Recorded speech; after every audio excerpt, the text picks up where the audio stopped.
रासायनिक खाद व जैविक खाद। द्वितीय विश्व युद्ध के बाद पश्चिमी देशों के हथियार और विषाक्त रसायन बनाने वाले कारखाने बंद होने के कगार पर पहुंच गए थे, जिसके कारण पश्चिमी देशों को काफी आर्थिक नुकसान हो रहा था। इन देशों ने इस आर्थिक संकट से बचने के लिए एक योजना के तहत उन कारखानों में रासायनिक खाद तथा कीटनाशक बनाना शुरू कर दिया।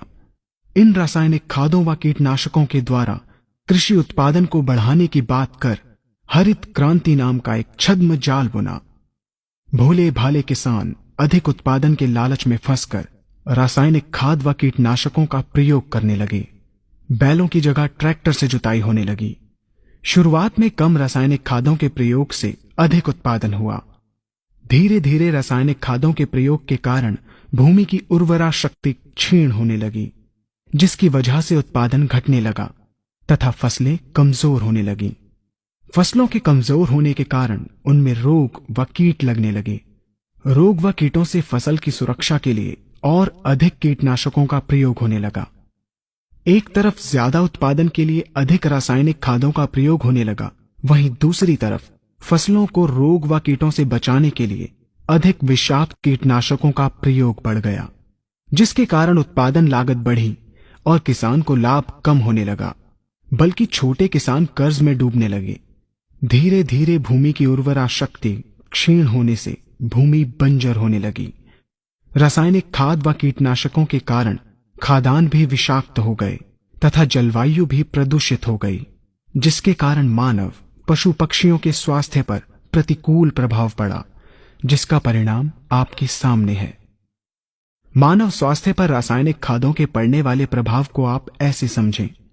जब किसान फसल में रासायनिक खाद डालता है तो रासायनिक खाद में उपस्थित विषाक्त रसायन जल में घुलकर सबसे पहले जल को प्रदूषित कर भूमि के अंदर उपस्थित केचुए व सूक्ष्म जीवाणुओं को मार देता है। ये बात सभी किसान अच्छी तरह से जानते हैं कि केचुए व अन्य सूक्ष्म जीवाणु भूमि की उर्वरा शक्ति को बढ़ाने के लिए अति आवश्यक होते हैं। विषाक्त रसायन के कारण इनकी मृत्यु हो जाने से भूमि की उर्वरा शक्ति नष्ट हो जाती है तथा भूमि कठोर होकर बंजर होने लगती है। रासायनिक खादों के विषाक्त रसायन पानी के माध्यम से अन्य खनिजों के साथ फसल के अंदर पहुंचकर फसलों को विषाक्त बना देते हैं। बाद में जब खाद्यान्न के रूप में मनुष्य या अन्य पशु इन्हें खाते हैं तो ये विषाक्त रसायन मानव स्वास्थ्य पर बहुत ही बुरा प्रभाव डालते हैं तथा मनुष्य के अंदर तरह तरह के रोग उत्पन्न करते हैं। जब हम जैविक खाद का प्रयोग भूमि पर करते हैं तो जैविक खाद पानी में मिलकर पानी को प्रदूषित नहीं करती।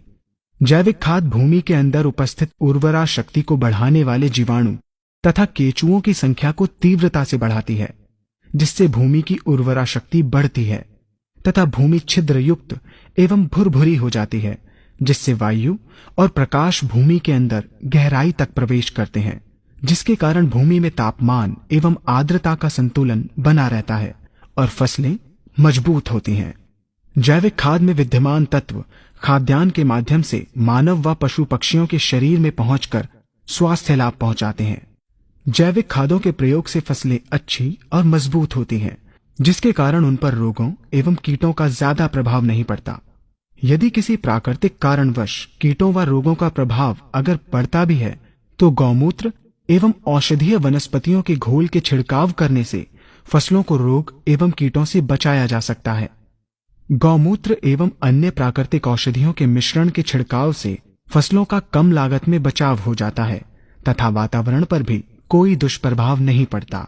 यहाँ हम आपको तालिकाबद्ध तरीके से दोनों